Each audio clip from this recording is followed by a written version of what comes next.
সিলেট বিভাগ সহ বাংলাদেশের বন্যা কবলিত এলাকায় ত্রাণ সহায়তা দিতে চায় ভারত।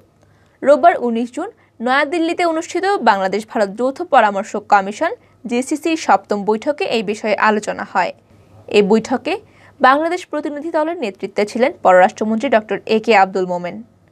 বৈঠকের পর দেয়া যৌথ সংবাদ বিজ্ঞপ্তিতে বলা হয়, বাংলাদেশের সিলেট, সুনামগঞ্জ, হবিগঞ্জ, মৌলভীবাজার, রংপুর, কুড়িগ্রাম, নেত্রকোনা, টাঙ্গাইল সহ বিস্তীর্ণ এলাকা জুড়ে যে ভয়াবহ বন্যা পরিস্থিতি তৈরি হয়েছে তা মোকাবেলায় সব ধরনের সাহায্য সহযোগিতা করতে চায় ভারত।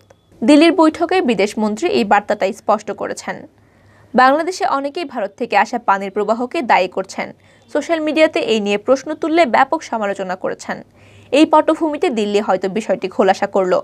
জেসিসি বৈঠকের হোস্ট বিদেশমন্ত্রী এস জয়শঙ্কর তার উদ্বোধনী বক্তৃতায় ক্যাটাগরিক্যালি বাংলাদেশের উত্তরে যে নজিরবিহীন বন্যার সৃষ্টি হয়েছে তার উল্লেখ করে বলেন, আমাদের উত্তর পূর্বাঞ্চলেও একই ধরনের বন্যা হয়েছে। আমরা এখন অনেক সময়ের জন্য ফ্লাড ম্যানেজমেন্ট ডেটা, বন্যা ব্যবস্থাপনা তথ্য শেয়ার করছি।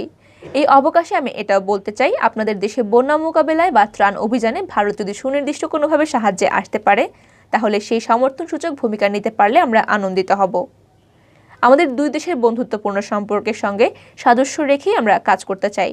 প্রসঙ্গত, বাংলাদেশ সিলেট অঞ্চলে বন্যার উৎস হিসেবে ভারতের যে আসাম, মেঘালয়কে চিহ্নিত করা হচ্ছে, গত প্রায় ২ সপ্তাহ ধরে সেখানেও চলছে রেকর্ড পরিমাণ বৃষ্টিপাত।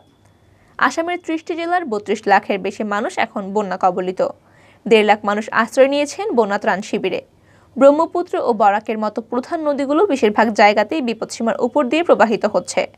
ভারতের অভ্যন্তরীণ বন্যা পরিস্থিতি শোচনীয় হওয়া সত্ত্বেও বাংলাদেশের বন্যা মোকাবিলায় সহায়তার প্রস্তাব বিষয়ে একটি বিশ্লেষণ এমন হয়তো দিল্লি মনে করছে, সিলেট বিভাগ সহ ভাটি অঞ্চলের বন্যাকে কেন্দ্র করে যেন কেউ ভারতকে বিরোধিতামূলক উস্কে দিতে না পারে।